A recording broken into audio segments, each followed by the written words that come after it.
1,00,000 ರೈತರಿಂದ ಬೆಳಗಾವಿ ಚಲೋ ನಾವು ಹಮ್ಮಿಕೊಂಡಿದ್ದೇವೆ. ರಾಜ್ಯಾದ್ಯಂತ 1,00,000 ರೈತರನ್ನು ನಾವು ಎಕ್ಸ್ಪೆಕ್ಟ್ ಮಾಡ್ತಾ ಇದ್ದೀವಿ. ಬಹುಮುಖ್ಯವಾಗಿ ಬೆಳಗಾಂ, ಆಮೇಲೆ ಹೈದರಾಬಾದ್, ಕರ್ನಾಟಕದ ನಾಯಕರುಗಳಿದ್ದಾರೆ.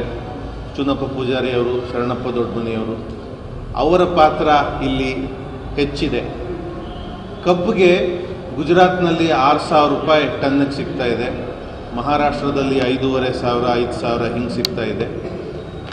ಟನ್ ಕಬ್ಬಿಗೆ 5,000 ರೂಪಾಯಿ ಏನು ಟ್ಯಾಕ್ಸ್ ಹೋಗುತ್ತೆ, ಅದರಲ್ಲಿ 2,000 ರೂಪಾಯಿ ರೈತರಿಗೆ ಕೊಡಬೇಕು ಅನ್ನೋದು ಬೆಳಗಾಂ ಭಾಗದ, ಬಾಗಲಕೋಟೆ ಭಾಗದ ರೈತರ ಪ್ರಮುಖ ಒತ್ತಾಯ ಆಗಿದೆ. ಜೊತೆಗೆ ಸಂಪೂರ್ಣ ಸಾಲ ಮನ್ನಾ ಮತ್ತು ಸಾಲ ವಸೂಲಾತಿ ನಿಯಂತ್ರಿಸುವುದು, ಸಂಪೂರ್ಣ ನಿಷೇಧ ಮಾಡುವಂಥದ್ದು ನಮ್ಮ ಒತ್ತಾಯ ಆಗಿದೆ. ಆಮೇಲೆ 2.5 ಲಕ್ಷ ರೂಪಾಯಿ ಕೊಡಬೇಕಾಗಿದೆ ಒಂದು ಎಲೆಕ್ಟ್ರಿಸಿಟಿ ಕನೆಕ್ಷನ್ ತಗೋಬೇಕು ಅಂದರೆ ಕೃಷಿ ಜಮೀನುಗಳಿಗೆ. ಇದು ಹೊಸ ನೀತಿ. ಇವರು ಸರ್ಕಾರಗಳು ಏನು ರಾಜ್ಯ ಸರ್ಕಾರ ಆದೇಶ ಹೊರಡಿಸಿರೋದು. ಮುಂಚೆ 17,500 ಕೊಟ್ಟರೆ ಕಂಬ, ಟ್ರಾನ್ಸ್ಫಾರ್ಮರು, ಕನೆಕ್ಷನ್ನು, ವಯರು ಎಲ್ಲವೂ ಬಂದುಬಿಡ್ತಿತ್ತು.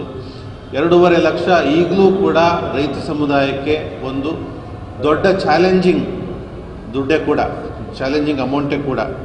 ಅದರ ಜೊತೆಗೆ ಗ್ರಾಮೀಣ ಪ್ರದೇಶಗಳಲ್ಲಿ ಹಗಲು 12 ಗಂಟೆ 3 ಫೇಸ್, ರಾತ್ರಿ ಸಿಂಗಲ್ ಫೇಸ್ ವಿದ್ಯುತ್ ವಿತರಣೆ ಆಗಬೇಕು, ವಿದ್ಯುತ್ ಶಕ್ತಿ ವಿತರಣೆ ಆಗಬೇಕು. ರಾಜ್ಯದಲ್ಲಿ ಎಲ್ಲ ನೀರಾವರಿ ಯೋಜನೆಗಳನ್ನು ಜಾರಿಗೊಳಿಸಬೇಕು. ಸುಮಾರು ಉಪನದಿಗಳಿವೆ ಕರ್ನಾಟಕದಲ್ಲಿ. ಅದರ ಮುಖಾಂತರ ಪೈಪ್ಲೈನ್ ಮುಖಾಂತರ ಕೆರೆಗಳನ್ನು ಮಾಡಿ ನೀರನ್ನು ತುಂಬಿಸಿ ಕರ್ನಾಟಕದಾದ್ಯಂತ ಎಲ್ಲೆಲ್ಲಿ ಒಣ ಪ್ರದೇಶ ಇದೆ, ಬರ ಪ್ರದೇಶ ಇದೆ, ಅಲ್ಲಿ ನೀರನ್ನು ಕಲ್ಪಿಸ್ಕೊಡುವಂಥ ಯೋಜನೆಗಳು ಜಾರಿ ಆಗಬೇಕು. ಜೊತೆಗೆ ಆಲಮಟ್ಟಿ ಡ್ಯಾಮ್ ಎತ್ತರ ಆಗಬೇಕು. ಆಮೇಲೆ ತುಂಗಭದ್ರಾ ಡ್ಯಾಮ್ನಲ್ಲಿ ಸುಮಾರು 30 TMC ಅಷ್ಟು ಹೂಳಿದೆ, ನೀರಲ್ಲ. ಆ ಹೂಳನ್ನು ತೆಗೆದರೆ ವರ್ಷಕ್ಕೆ ಸುಮಾರು 450 TMC ಅಷ್ಟು ನೀರು ಇಳಿಜಾರಿರೋ ಕಾರಣ ಆಂಧ್ರ ಪ್ರದೇಶಕ್ಕೆ ಹರಿದು ಹೋಗ್ತಿರೋದ್ರಿಂದ ಅದನ್ನು ನಿಯಂತ್ರಣ ಮಾಡ್ಬೋದು. ಆ ಭಾಗದಲ್ಲಿ ದೊಡ್ಡ ಮಟ್ಟದಲ್ಲಿ ನೀರಾವರಿ ಕಲ್ಪಿಸ್ಕೊಡ್ಬೋದು. ನೈಸರ್ಗಿಕ ಕೃಷಿ ಮತ್ತು ಸಾವಯವ ಕೃಷಿಗೆ ಉತ್ತೇಜನ ಕೊಡಬೇಕು.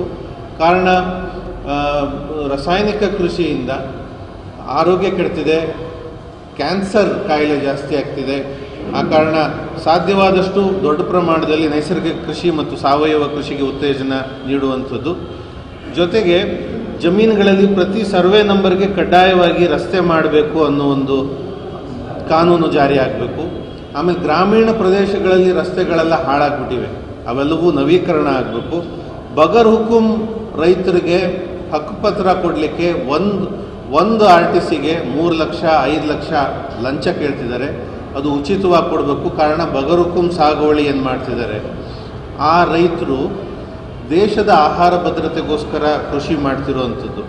ಜೊತೆಗೆ ಬಿಜಾಪುರ ಮತ್ತು ಆ ಭಾಗದ ರೈತರು ದ್ರಾಕ್ಷಿಗೆ 400 ರೂಪಾಯಿ ಪರ್ ಕಿಲೋ ಕೇಳ್ತಿದ್ದಾರೆ. ಮಧ್ಯವರ್ತಿಗಳು 200 ರೂಪಾಯಿ, 150 ರೂಪಾಯಿ ತೊಗೊಂಡೋಗ್ತಿದ್ದಾರೆ.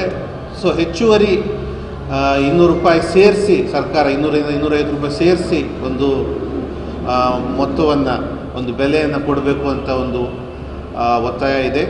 ಜೊತೆಗೆ ಜೋಳ, ತೊಗರಿ, ಹತ್ತಿ, ಈ ಭತ್ತಕ್ಕೆ 1,000 ರೂಪಾಯಿ ಕ್ವಿಂಟಾಲ್ಗೆ ಬೆಲೆ ಕಡಿಮೆ ಆಗಿದೆ.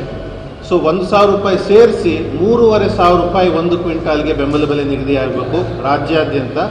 ಆಮೇಲೆ ಜೋಳ, ತೊಗರಿ ಮತ್ತು ಹತ್ತಿಗೆ ಎಕ್ಸ್ಟ್ರಾ 1,000 ರೂಪೀಸ್ ಪರ್ ಟನ್ ಅಥವಾ ಪರ್ ಕ್ವಿಂಟಾಲ್ ಸೇರಿಸಿ ಸಹಾಯಧನ ಬೆಂಬಲ ಬೆಲೆ ವ್ಯಕ್ತ ಆಗಬೇಕು.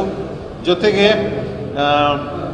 ಆರೋಗ್ಯ ಇಲಾಖೆ ಕರ್ನಾಟಕದಾದ್ಯಂತ ಎಲ್ಲ ತಾಲೂಕು ಮಟ್ಟದಲ್ಲಿ, ಹೋಬಳಿ ಮಟ್ಟದಲ್ಲಿ ಅದು ದೊಡ್ಡ ಮಟ್ಟಕ್ಕೆ ಉನ್ನತ ಮಟ್ಟಕ್ಕೆ ಏರುವಂಥದ್ದಾಗಬೇಕು.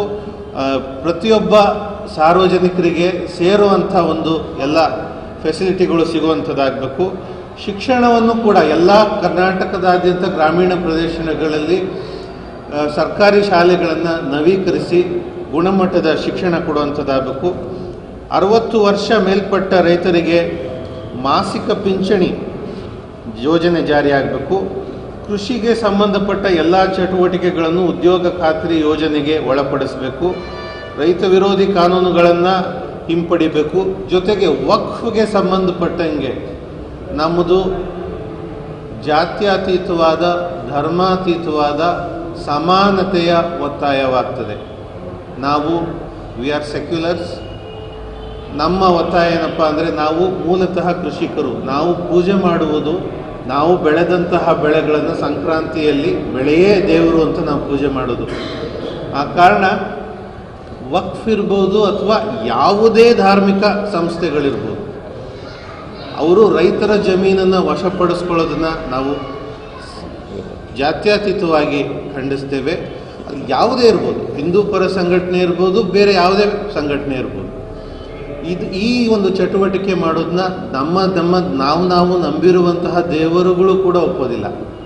ಆ ಕಾರಣ ಕೇವಲ ಪೊಲಿಟಿಸೈಸ್ ಮಾಡೋದನ್ನ ನಾವು ಇಷ್ಟಪಡೋದಿಲ್ಲ. ವಕ್ಫ್ ವಿಷಯಕ್ಕೆ ಸಂಬಂಧಪಟ್ಟಂಗೆ ನಾವು ರೈತರಿಗೆ ಆಗೋ ಅನ್ಯಾಯವನ್ನು ಎತ್ತಿ ಹಿಡಿತೀವಿ. ಆಮೇಲೆ ಕೇವಲ ವಕ್ಫ್ ಅಂತ ಬರ್ತಿದೆ, ಅದನ್ನು ರದ್ದು ಮಾಡಬೇಕು ಅಂತ ಧ್ವನಿ ಎತ್ತೋದಲ್ಲ. ಉದಾಹರಣೆ ಅರಣ್ಯ ಅಂತಲೂ ಬರುತ್ತೆ, ಗೋಮಾಳ ಅಂತಲೂ ಬರುತ್ತೆ.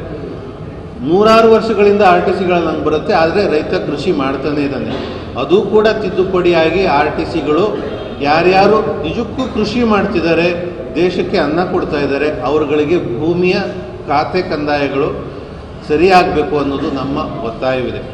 ಬಹುಶಃ ತಾವೆಲ್ಲರೂ ಕೂಡ ಸಪೋರ್ಟ್ ಮಾಡ್ತೀರಿ ಈ ನಮ್ಮ ಡಿಮ್ಯಾಂಡ್ಗೆ ಅಂತ ನಾನು ಭಾವಿಸ್ತೇನೆ. ಸೊ ಭೂ ಸುಧಾರಣಾ ಕಾಯ್ದೆ ಎಲ್ಲ ಕೆರೆಗಳು 70AB ವಾಪಸ್ ತೆಗೆದುಕೊಳ್ಬೇಕು. ಜೊತೆಗೆ ಹಾಸನ, ಚಿಕ್ಕಮಗಳೂರು, ಕೊಡಗುನಲ್ಲಿ 10 HP ವರೆಗೆ ಉಚಿತ ವಿದ್ಯುತ್ತು ರದ್ದು ಮಾಡಿದ್ದಾರೆ. ಅವರನ್ನು ಕೂಡ ವಿಶ್ವಾಸಕ್ಕೆ ತಗೊಂಡು ರೈತರು ಅಂತ ಪರಿಗಣಿಸಿ ಅವ್ರಿಗೂ ಕೂಡ ಉಚಿತ ವಿದ್ಯುತ್ 10 HP ವರೆಗೆ ಕೊಡಬೇಕು. ಕಾರಣ ಅಲ್ಲಿ ಕಾಡಾನೆಗಳು, ಹುಲಿ ಇವುಗಳ ಕಾಟದಿಂದ ಕೃಷಿಗೆ ಅಲ್ಲಿ ನಷ್ಟ ಆಗ್ತಾ ಇದೆ.